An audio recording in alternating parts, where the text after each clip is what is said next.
Hi, everybody. Welcome to our sixth of many Bigger Boat Visiting Writers Series readings here at Cape Cod Community College. I'd like to quote Professor Mike Fournier by saying, "We hope these monthly readings with working authors will provide refuge from the storm and space for everyone in our community to sail the creative seas." I want to thank very briefly the Creative Writing Club, as well as the Language and Literature Department here at the college for sponsoring our night. I'd like to thank Dean Kathy McCarran, Professors Rebecca Griffin and Mike Fournier for all of their hard work, as well as Vanna Trudeau and those working behind the scenes for the Tilden Center for making all of this possible.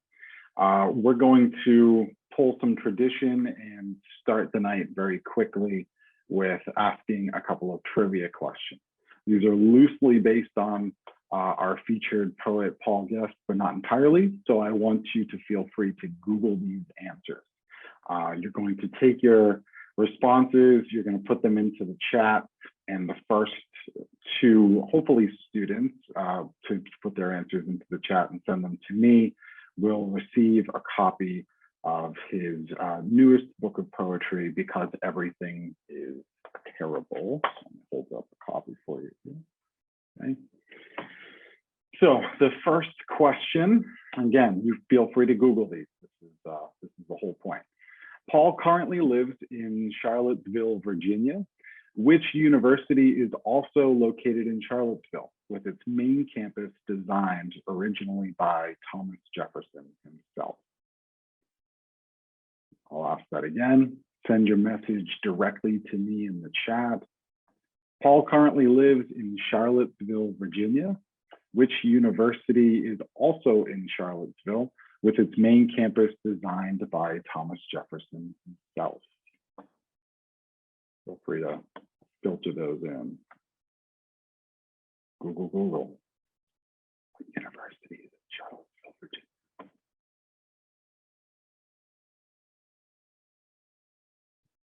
Second question, because we have two copies of the book.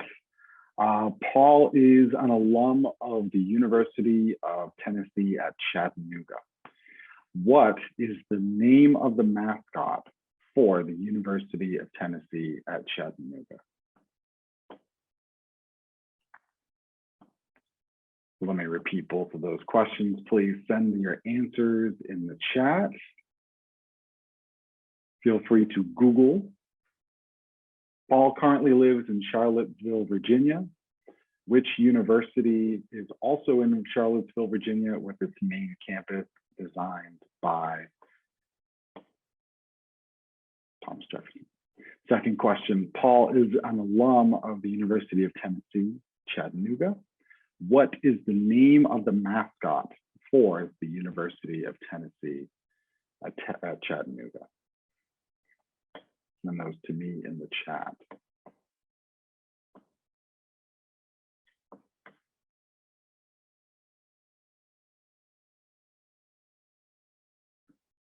Feel free to send more answers. I already have the winners, but these are pretty hilarious.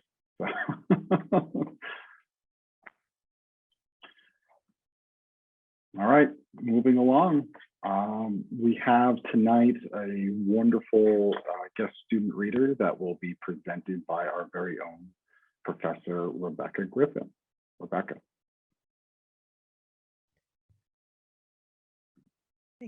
Thank you, Tom. So I'm going to introduce Morgan Peters. Morgan Peters, also known as the ZYG 808, was a student in my creative writing class last semester. A dual enrollment student from Mashpee High, Morgan is a hip hop, R&B, new jazz, EDM, and world Afrobeat artist with a love for writing. He has been playing the drums since he was 4 years old, and he first headlined in the Boston Jazz Fest at the age of 11. He grew up in a musical family and has been a member of the Grammy-nominated soul funk music ensemble, the Groovalados, since the age of 13. At 15, he started his own music label, Soul Poets Records. The first 3 singles from his upcoming mixtape, Beat Lounge Notes, are available on Bandcamp. As a student, he is a member of the National Honor Society. He is also chair of the Cape Cod NAACP Youth Committee. Welcome, Morgan. Thank you very much. So, all right. Tonight, song that I'm gonna be doing is called Gymnastics. I just dropped it last week. The video's coming soon. This one's from my upcoming mixtape, Beat Lounge Notes. And here it is.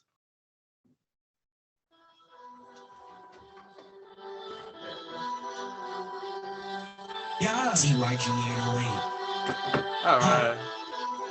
Check out this composition.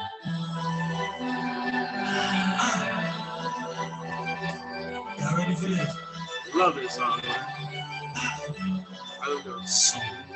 Hey, watch me flip it on them, they will not prepare for that. 100 years from now, they play my songs in history class. DJ Chubby Chub got me on the mix show tonight. Then my songs are little, you should hear me when I play them. Rest in peace to Eddie Ray, you know we still regrouping. Time to go and make him proud. Get back to the music. Every verse I do from here on out, that's for Uncle. He ain't heard the song, but if he did, he'd really love it.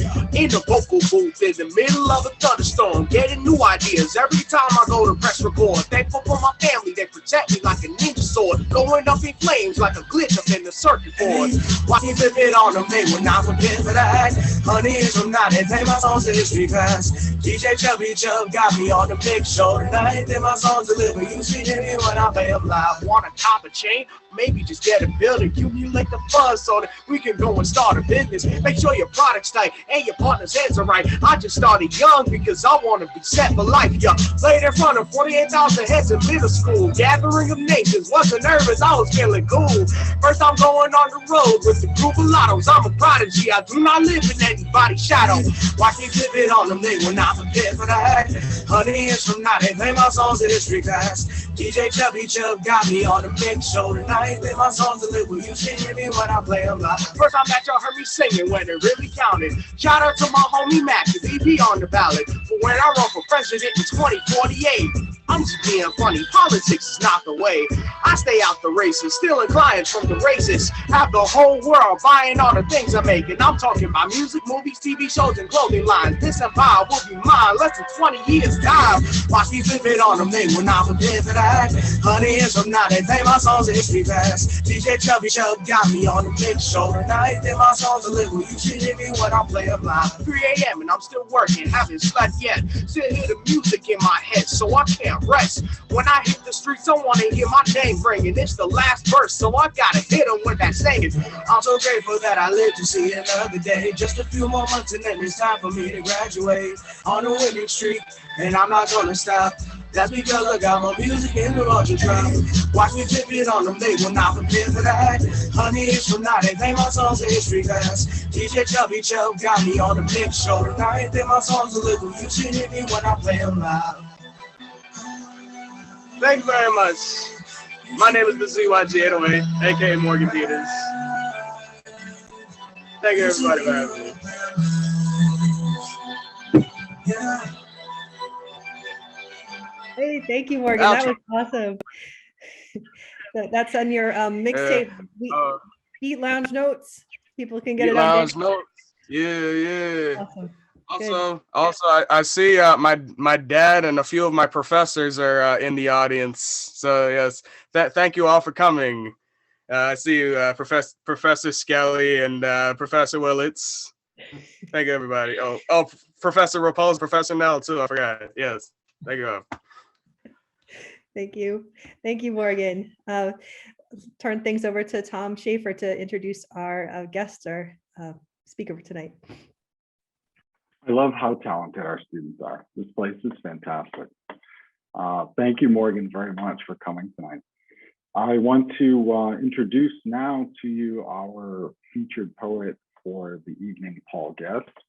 I was very lucky, a little bit over a decade ago at this point, to have met Paul when I myself was a student, and got to hear him read in front of people, which is also a change for things compared to now. And Paul gave me something that I don't think I had really ever received or understood before that time. And that was the feeling that there was the ability to write and read and listen to people that not only had similar things to say to you, but also very different things, that could be really impactful and inspirational to what it is that you're trying to do in pursuing your art. I've been forever but quietly grateful to have been a reader of Paul Guest for all of these years, and also quite an avid follower of his social media, which is pretty hilarious at most times.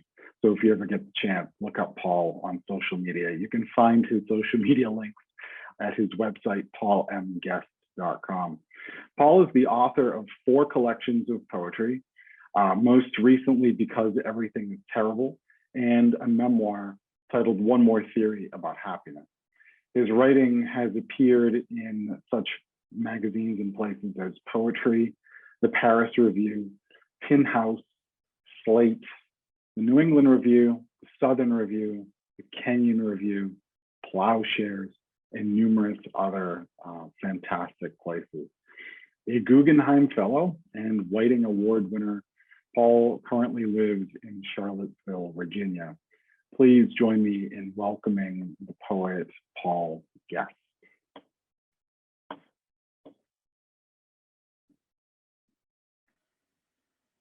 Okay. How is that? Can you hear me? Good. Thank you, Tom. Thank you, everybody, for being here.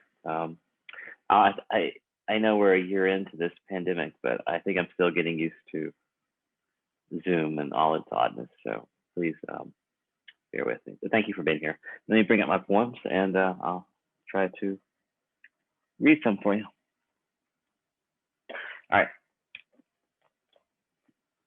So I'm going to start out with I think a couple, a few at least from my my next collection of poems, and we'll go from there. This first one is called For the Record. My name is all this air and shaped sound in my mouth like an invisible mule. Most days I tell no one how to get back home, which way in the night to go that will avoid the silent river and bad neighborhoods and the tracks which bend and groan beneath the tiresome weight of trains. I show nobody my hands and touch nothing with them, but I will tell you about them. Tell you, strange soul, what they're good for, which is almost nothing. I live for this future day. The sun is the sun, distant and brutal, and in the sky too long. The grass is soaked with rain like a terrible accident that's just happened in this timeline, and no one has figured out how anything might be profitably repaired. One world is much like this. One world is much like the next, and the ones after that are pretty much the same. They persist. I was talking about my hands, the slight pink glow of them in the spring, how still they are, how I forget them most all of the time, even though there they always are. At the ends of my arms, in the soft tide of sleep, not opening up, no. What am I worth is what I'm asking the world, this one, with its secret societies and ranked currencies and delightful balls, about which I'll whine like a tired child. Oh, sleep, it was to you I could have predicted my not illustrious return, the manic burning of the stars and the beasts in the fields falling into horrible shade, my body which I practiced like a lie. I want to say something undeniable, someday, one day, life I love. And this is a pretty new poem. I don't think I've really shared it with anybody. It's called All I Know. The Statue of Liberty was packed in crates of lentils, and there is a species of catfish with scales so tough that piranhas can't chew through to red softness. I'm thinking of what is vital today. The willow tree in my dreams that sways, and a little girl singing quiet approximations of hymns to the night, to the flames which are tragic and kinetic and aren't even receding. The other day I was looking out over what I believe is a river. Forgive me for not knowing the vague taxonomies of water. And it was all noise, which is good for some who struggle to sleep or forget or change or learn or have any time that isn't quilted with pain. I was attempting to memorize the wet folds going by, imagining the smoothness of rock that was hidden beneath it all, and composing another version of this poem. One which has no complaint inside its heart, no unanswered questions, no bitterness for how it's turned out, this life, my own, In the news this morning, the death of a very great baseball player. And I shouldn't be so sad, I know. Not when I'm agreeing with the girl in the elevator that we have decades left, maybe, before the world becomes even more of an irredeemable hellscape. Before we're nostalgic for the Kardashians. Before it wasn't so bad then, when nobody was heaving up the bloody rags of their lungs and nobody had figured out how to clone Henry Kissinger. I've never figured out what happiness is or how to be in it. Never learned what is behind door number 3. If I want a better life. If at this point one is even possible. If this desperation is viral. If my name is good before any door. I don't think so. Not tonight. When I'm trying to pretend that winter isn't real. And there are trees which glow in the night and insects that sing beneath the light of the moon. Oh, alternate heart, who could I be in another life? And upon whom could I visit harm like a storm? The dream of potency is to write this poem and feel no pain whatsoever. Remember me, I'm always saying to the air, as if it were listening, sympathetic, capable of the idea of mercy.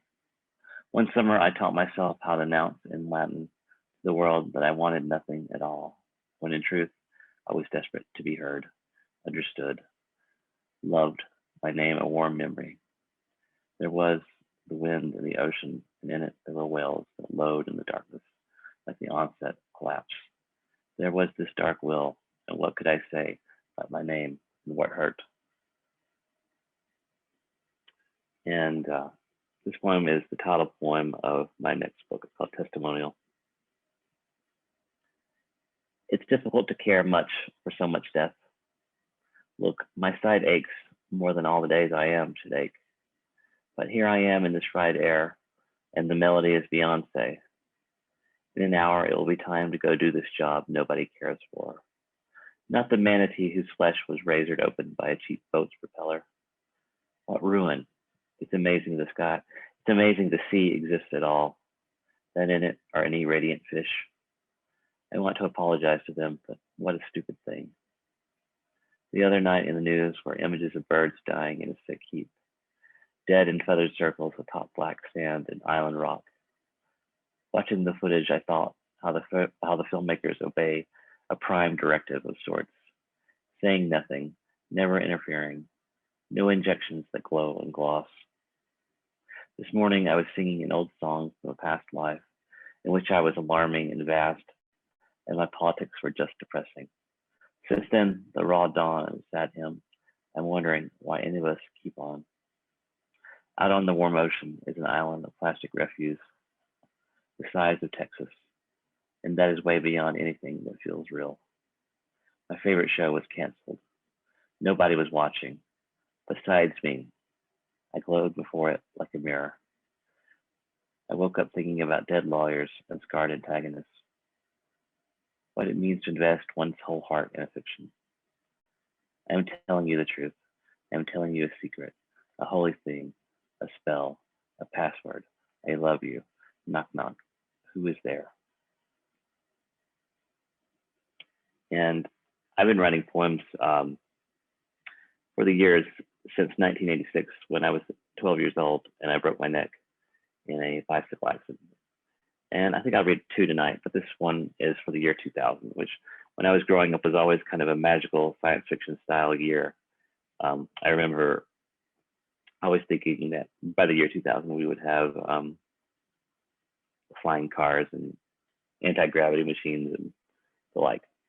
It still hasn't happened. But anyway, 2000. By cartoons, I was promised flight in cars that weren't really cars, were they? Aloft in the small ground air of the future. I'm thinking of apocalypse when I have no reason. Everything is soaked, it's flooded. The earth is about used up. Let me tell you about my Republican life. Mostly, it's perfect and kind of amazing how unconcerned I am with you. Stay out of my bathroom. Stay out of my green state, which looks like a cross between Missouri and Afghanistan. I'm not sure what you just said in the rain to this cosmology armed by wealth. Once, I was filled up with longing, with broken bones, with a song in my fat heart that has no words. Once, I waited in the yard beneath the blood-colored moon, and in the darkness there was shrieking. I love animals. I love this place. Whatever it is that is already dead, I love it. And here's another year poem, and this one was the last one I wrote for last year, 2020. Maybe you need to embrace disappointment, the way you don't sleep at night, dreaming of dry dust on furniture and the pleasant odor of plywood and what it feels like to peel skin off with your thumb. Maybe you should begin that perfect novel which will save you, pluck you from the ruddy jaws of a monster that is right there beyond your failing sight. Not today, Satan, or Ronald Reagan. You learn that often enough, evil is not about nuance. It was raining the day I was born, and years later, I haven't learned much more about the stars, fire, and cold light afloat in the murk of the cosmos. Last night, I read about the doctors who removed 526 teeth from a boy's dying jaw. Hours in, they feared there was no end to it, that his pain was infinite, their hands trapped, bits of white bone arrayed in a spiral beside his sleeping face, and it was lovely and evidence of the divine. Well, not really. Maybe you aren't real, aren't listening to the wind as it goes through the night, like a sad prayer beneath the stippled sky. Maybe, just maybe, things will get better. Give it a year. This poem is called All-Purpose Elegy. And this is from my last book, Because Everything is Terrible. All-Purpose Elegy. For the sun, which will burn out or run down or dramatically implode in a future epoch, about as awful as this one. For the one-antlered deer that expired en route to an upstate sanctuary, because why not? For the sequoia tunnel tree which was uprooted in a storm the other day. For my boyhood fantasy of driving through it. For California, for this sadness, this joy, this bucket on the floor. For the industry which will most harm you upon its inevitable demise. For the pet rabbits who died in grotesque cages in our backyard. For the school that burned down. For the lake in my dreams which is always frozen. For the pain myth of your birth. For this new year, which isn't new at all, which will be the same as last year and the one before it, and so on. For the air inside my mouth shaped like nothing. For the bell ringing through the early rain. For each unheeded warning. For sweet love, which seems ever more impossible. For Norway, which has shut down all its FM broadcasts. For silence, which nobody truly values. For the song I couldn't recognize in the elevator, though all I could do was ache. For the night, which becomes more immense and depressing and utter, and the voices in it which argue and argue. For this conflict with the stars, for ashes, for the wind, for this emergency we call life. And after Donald Trump was elected for president in 2017, 2016, when he was elected president, I wondered to myself if it was possible to still write love poems.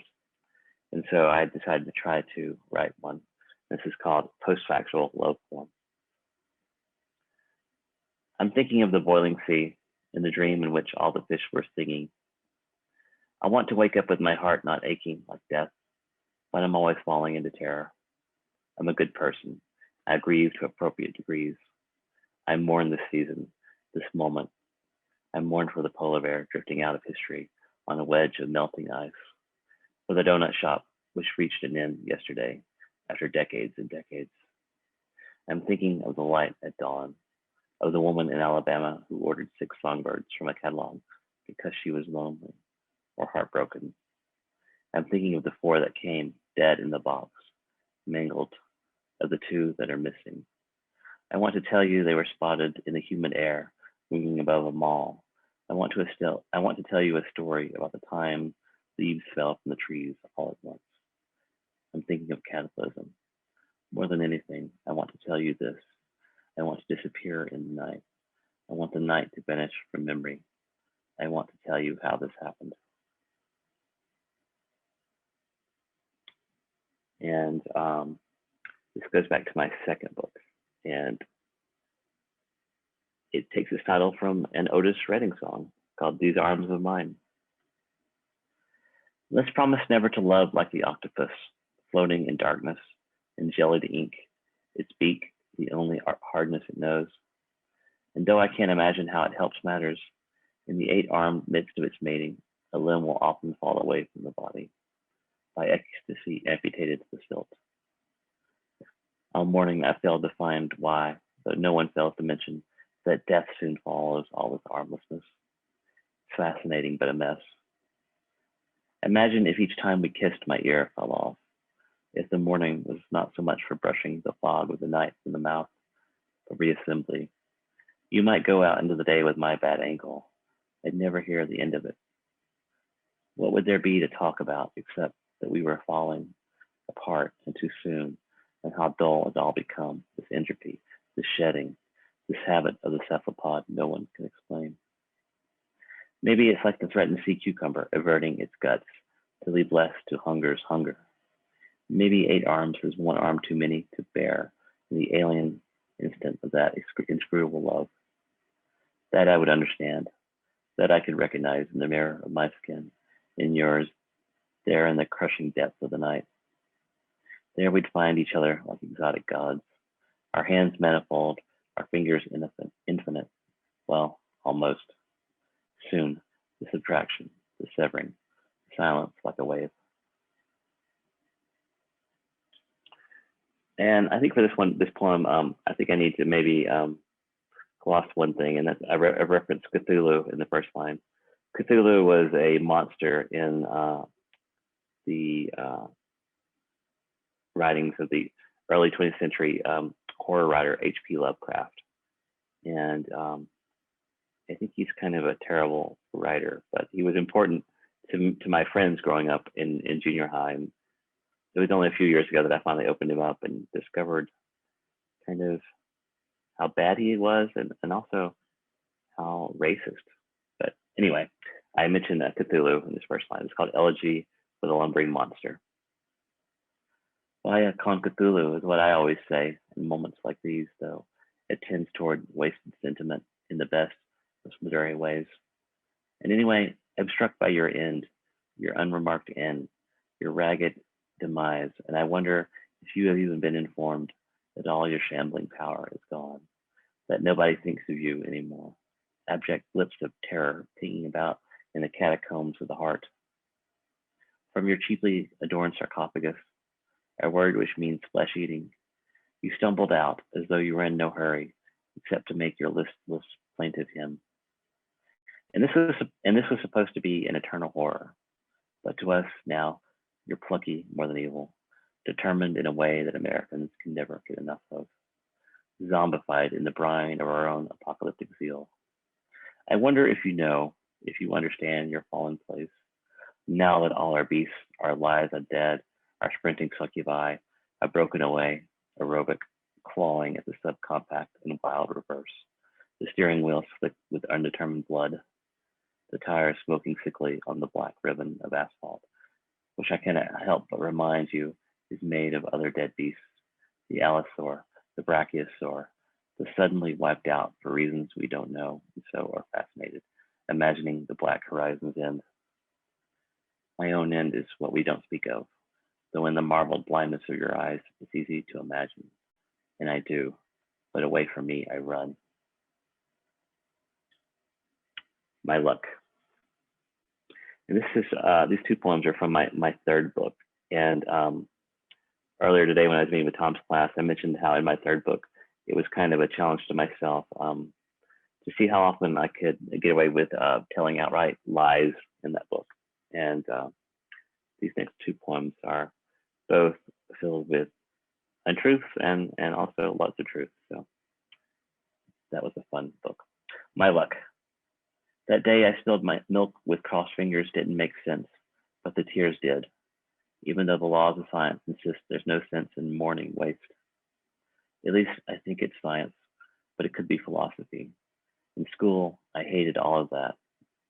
I tried to think of a world in which wisdom was optional, but that world thought of me first. My best friend toils in a land named Minnesota, where sunlight is also optional.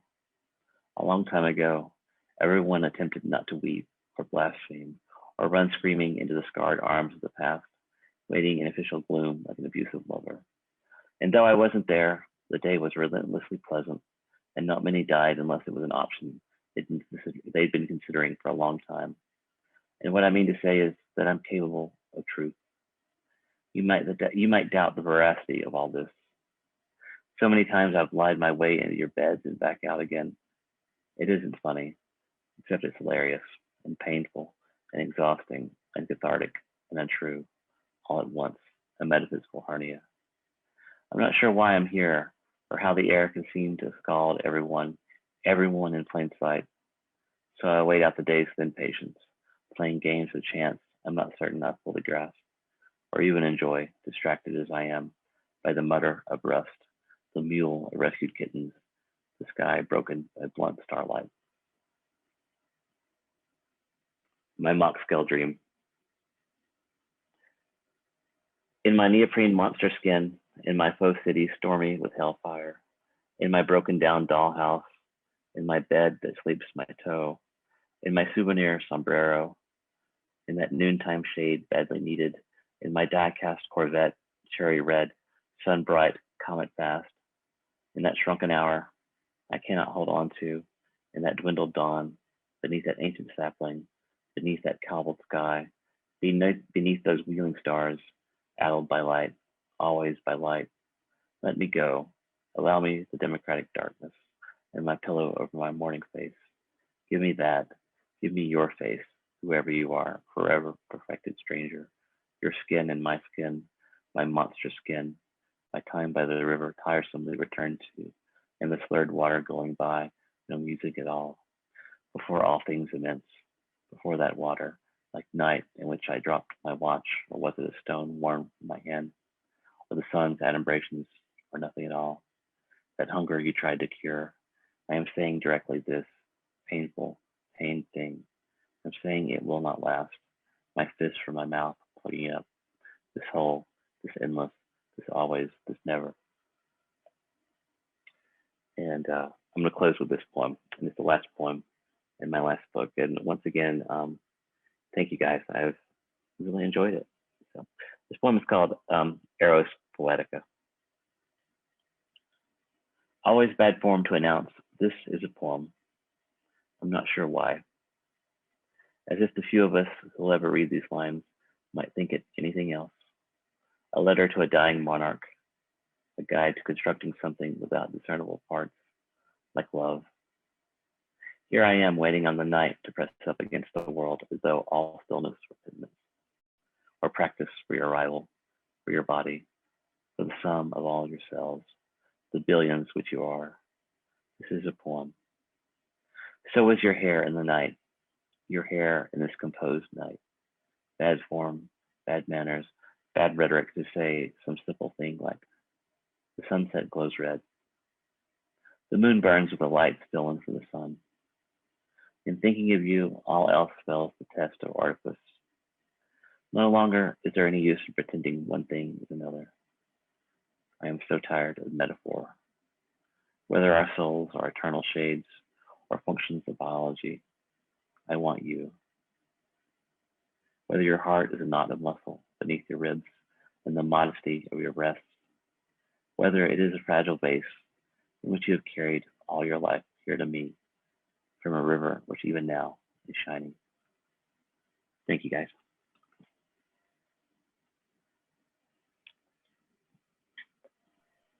Thank you so much, Paul. That was fantastic. I love the extra special gift that I've got the PDF now of some of those poems that I don't actually have the collection of. So thank you very much for sending that. That's in the chat in case anybody happened to not notice. Fantastic.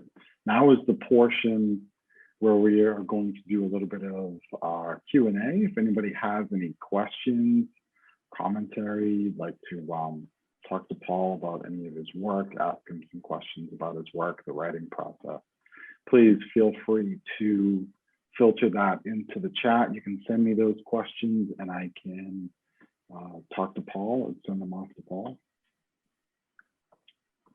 Things are already popping in. Let while people are typing those in, I want to, so I found here, hiding, this guy here, Mhm. right? Exit interview. So this was your second book, right? That was a chapbook that happened between my second and third book, or I don't remember. It's either between my second and third, or my first and second. Most people here aren't going to know the difference between a Yeah. chapbook and a book, right? So, Yeah. so we'll call it the second. I wanted It happened to, somewhere in there. I just don't remember the exact timeline. it is, I'll tell you the year. Look at it. It says 06.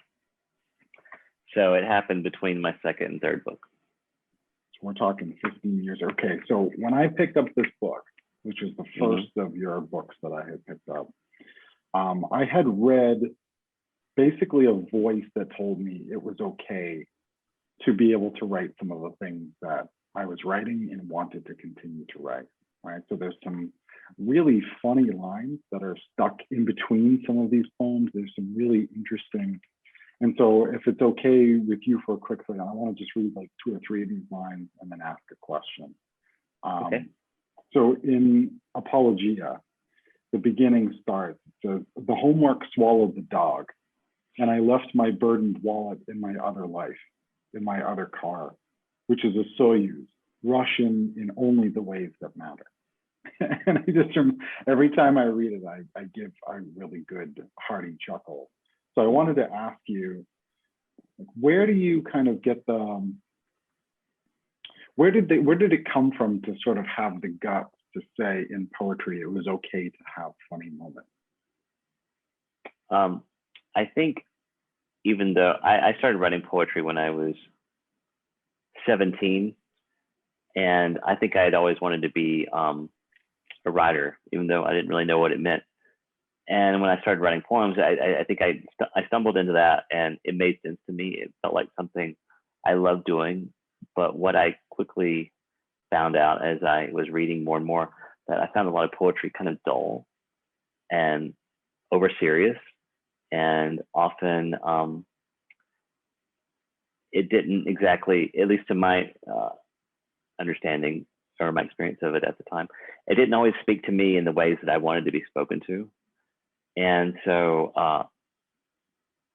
I wanted to basically, I think I dared myself to figure out a way to make poems funny, or to allow for poems to have funny moments in them, because otherwise they could be kind of flat. And so I appreciated that poems had that kind of texture and that kind of tension, because I like a poem that has both moments that are funny, but also moments that are heartbreaking. And so I think that's actually more realistic to life that we live and experience. And so I just wanted to try to figure out ways to convey that. Thank you.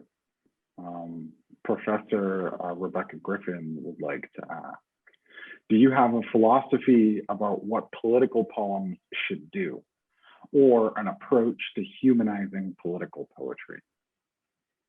Right. Well, I mean, it's kind of a maxim, I guess you'd say, or truism. I like that all poetry is political in some ways. At least I was talking about this earlier today, but I tend to write poems in the first person because that's what makes sense to me. It's what feels natural to me. But I like the kind of tension and drama that exists between the I and the you of a poem, between the speaker and the beloved, or the speaker and the other. And so that kind of tension is inherently political. There's a kind of power imbalance there that I think is interesting. And that's just on a really sort of atomic level I'm talking about. In terms of like human politics, in terms of political parties, I think much like a poem, I like for a poem to be funny. I like for a poem to always know that it's fallible and the speaker is fallible. And I think that's where political poetry can go wrong, is when it forgets that, when it just becomes a polemic where it's just kind of haranguing you, and that's not interesting or valuable or worthwhile. At that point, it becomes a bumper sticker, and I'm not interested in writing that. Another professor, Professor Carrie Drohan, asks, what is your main inspiration?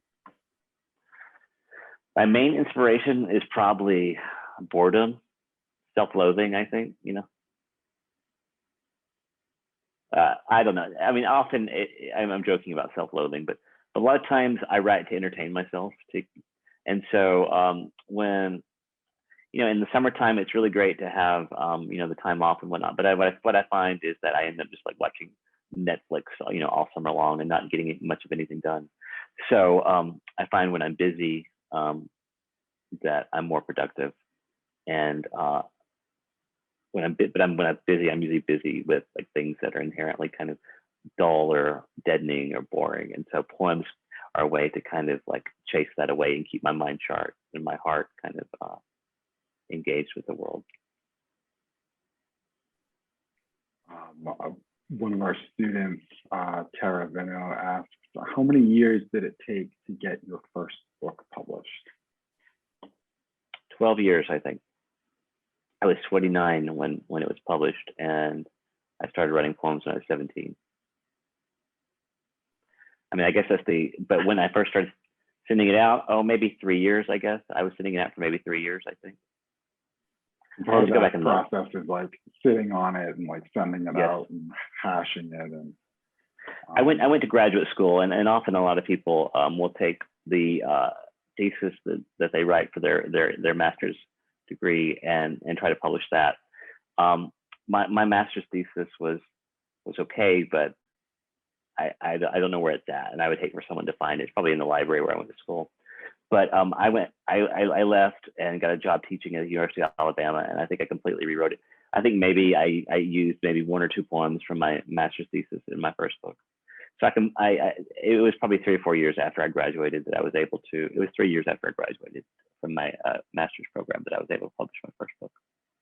So either way, it was either 12 years from when I first started writing poems, or 3 years when I first started writing that book. Did you go to a master's program like mine that forced you to publish it and put it in the library? That was the best. But they made me pay for it too. I don't think they made me pay for it, but it's probably in the library. Yeah. Oh God, I need to go find that and burn it someday.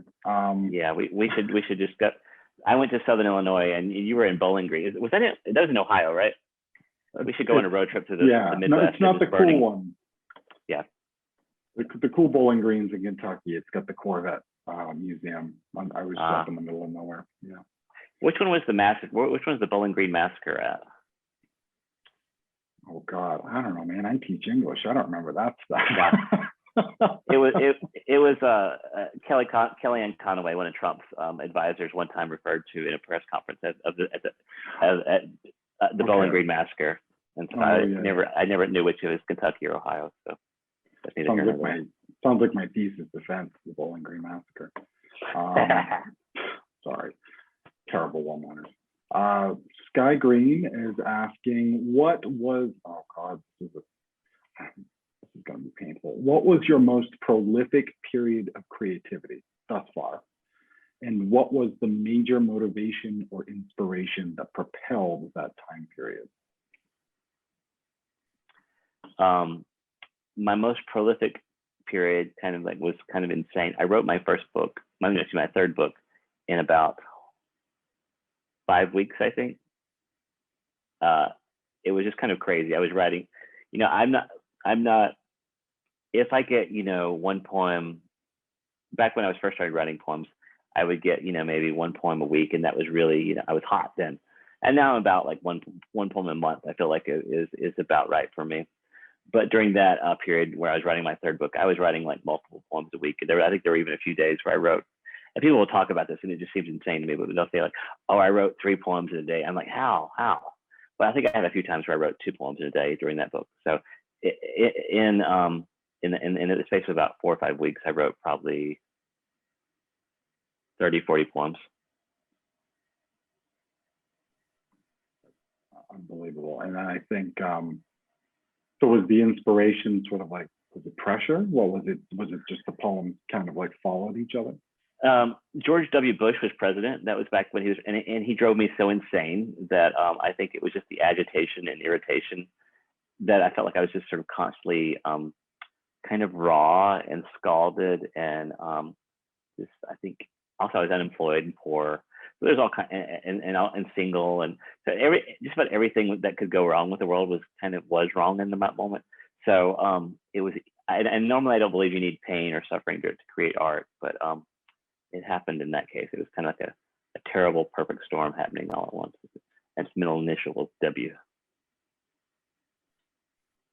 One of our students that you've talked to earlier today, when you were gracious enough to come to our Intro to Creative Writing class, Zoe McNamara asked, have you ever had something you wanted to tell someone but didn't know how to, so you wrote it into a poem? That's part one. Okay. Oh, it's a multi-part question. All right. Oh, it's a multi-part. So go ahead and ask that one. Excuse me. Sure. I think poets are often like, for all our articulate, for all our dexterity with language on the page, often I think we're not very articulate when it comes to face-to-face. And so, yeah, sure. I think we all know what it's like to write a poem as a message, as a note, as a love letter, if you will. So yeah, I've done that. Sure. I think as I've gone by, through years of writing, but also through years of teaching, I think I've become better at speaking, I think, to someone. But I know what it's like to be kind of shy and introverted. So here's the follow-up. Did you show them, or did you publish it in hopes they would read it? No, I don't think I ever published it in hopes of anyone would read it, because I never had hopes of people reading it once it was published. Once you publish it, their odds of seeing it probably goes down, because then the publisher owns it, and then it just goes nowhere. But have I ever shown it? Sure, I've shown sometimes poems to people who I've wanted to. Yeah. And then the last part, how did they react when they saw it? I've never had a bad reaction that I can think of. You don't want to dive any deeper? Like, how about a good reaction? Sure. I've written love poems. I've written poems of friendship. I've written elegies. I've never, there's this, was Catullus Roman, or was he Greek? Was Catullus Roman or Greek?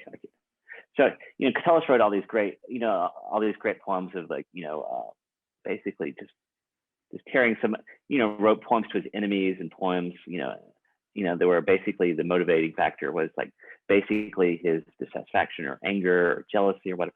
And I really, I love those poems, whatnot.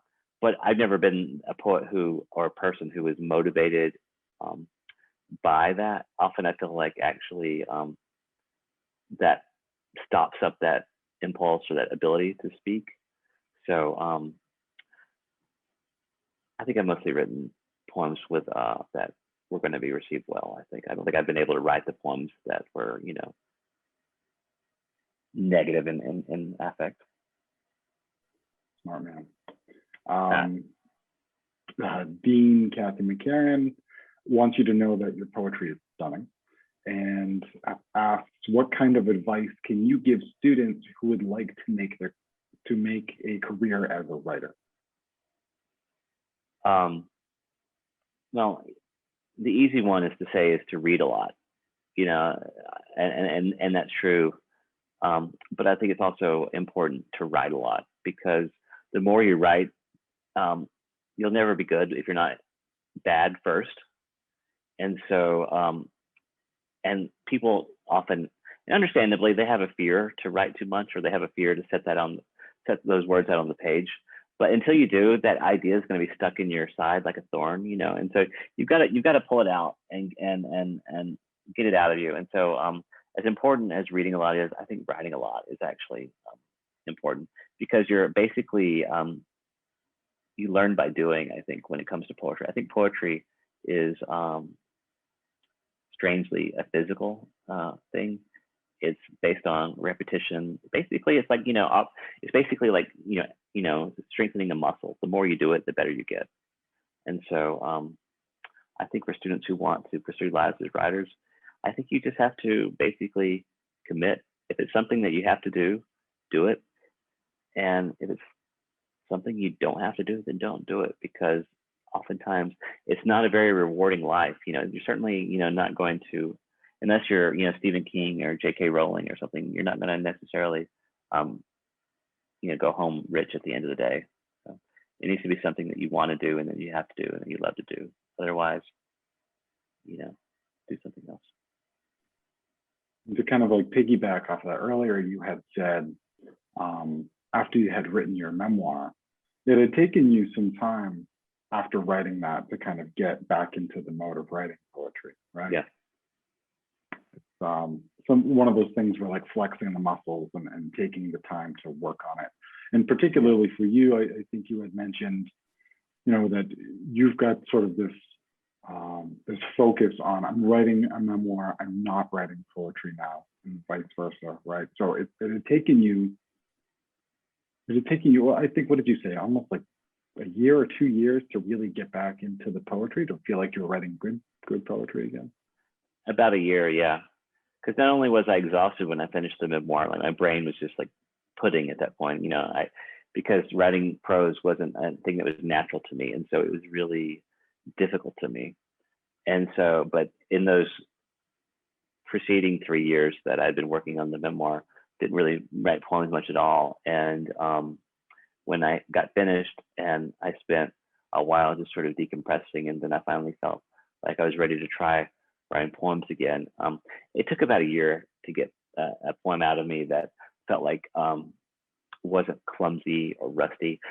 I would have to go back and look at the poems I wrote during that time, because if I looked at them now, I would just see how like bad and kind of sloppy and just ill executed they were. I just lost it. And I knew I was. That was one of my regrets when I was writing the memoir. I knew that I was gonna lose, that long a time of poems. Sort of a little bit of a follow-up from that.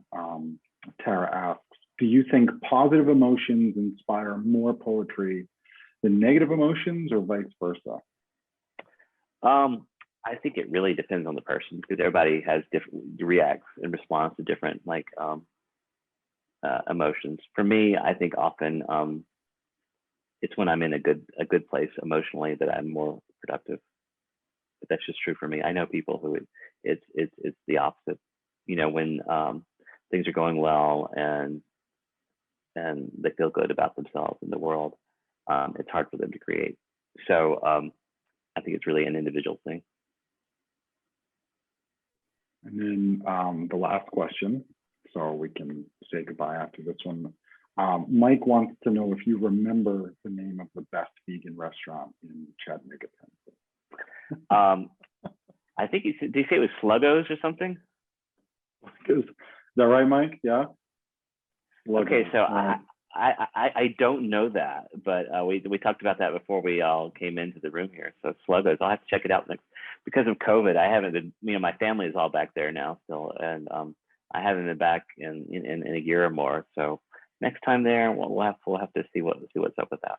But Mike recommends it, so. Sluggo's. I won't even forget that at this point. Yeah, exactly. Well, hopefully you get to go back and see family soon. This is definitely been one of the strangest years, but it's been able to, I think, bring us this writing series. We've had some really fantastic writers. You are pretty much rounding out the end of this semester's Bigger Boat Visiting Writer Series. We do have one more writer. I want to give that a very quick plug before we go tonight. It's in partnership with Intentional Critical Conversations. This is going to happen on Thursday, April 22nd at a different time. It's going to be 2 o'clock in the afternoon. And we're going to be visited by Professor Martin Espada. And Martin Espada, for those of you who are unsure of who he is, he's published more than 20 books as a poet, editor, essayist, and translator. His newest book of poems actually just came out, I want to say 2 months ago. It's called Floaters. really nice book from Norton.